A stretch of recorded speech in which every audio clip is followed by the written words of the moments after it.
তোমরা? আজকে আমরা বানাবো বেম্বু চিকেন। চিকেন আমরা এই বাসের মধ্যে ভরবো, ভরে আমরা এটা রান্না করবো। ওকে, এখন আমরা চুঙ্গা বানাইতেছি। মাংস দিব এবং আমরা পোলাও দেবো। এটা দিয়ে আমরা বানাবো বেম্বু চিকেন।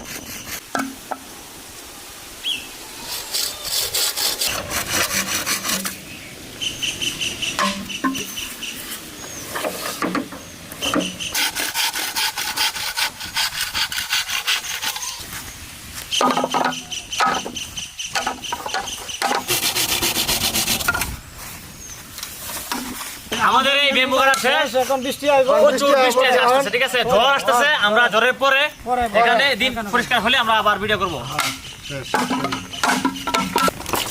চিকেন যে এখন আমরা চিকেন কাটবো, ঠিক আছে।